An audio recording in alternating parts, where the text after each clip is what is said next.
In Iconium, they entered together into the Jewish synagogue and spoke in such a way that a great multitude both of Jews and of Greeks believed. But the disobedient Jews stirred up and embittered the souls of the Gentiles against the brothers. Therefore they stayed there a long time, speaking boldly in the Lord, who testified to the word of his grace, granting signs and wonders to be done by their hands. But the multitude of the city was divided.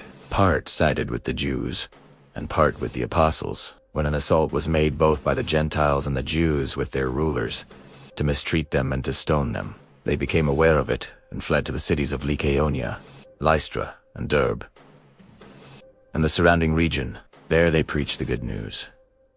At Lystra a certain man sat, impotent in his feet, a cripple from his mother's womb, who had never walked. He was listening to Paul speaking, who, fastening eyes on him, and seeing that he had faith to be made whole, said with a loud voice, "Stand upright on your feet." He leaped up and walked. When the multitude saw what Paul had done, they lifted up their voice, saying in the language of Lycaonia, "The gods have come down to us in the likeness of men." They called Barnabas Jupiter, and Paul Mercury, because he was the chief speaker. The priest of Jupiter, whose temple was before their city, brought oxen and garlands to the gates, and wanted to offer sacrifice with the multitudes. But when the apostles, Barnabas and Paul, heard of it, they tore their clothes and sprang into the multitude, crying out, "Men, why are you doing these things? We also are men of like nature with you, and bring you good news, that you should turn from these vain things to the living God,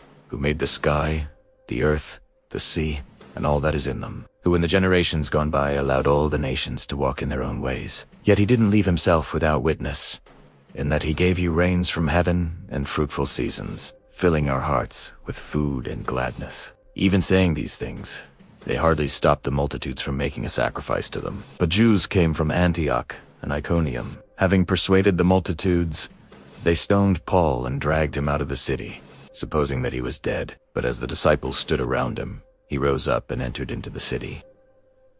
On the next day he went out with Barnabas to Derbe. When they had preached the good news to that city and had made many disciples, they returned to Lystra, Iconium, and Antioch, confirming the souls of the disciples, exhorting them to continue in the faith, and that through many afflictions we must enter into God's kingdom. When they had appointed elders for them in every assembly, and had prayed with fasting, they commended them to the Lord, on whom they had believed. They passed through Pisidia and came to Pamphylia. When they had spoken the word in Perga, they went down to Italia. From there they sailed to Antioch, from where they had been committed to the grace of God for the work which they had fulfilled. When they had arrived and gathered the assembly together, they reported all the things that God had done with them, and that he had opened a door of faith to the nations. They stayed there with the disciples for a long time.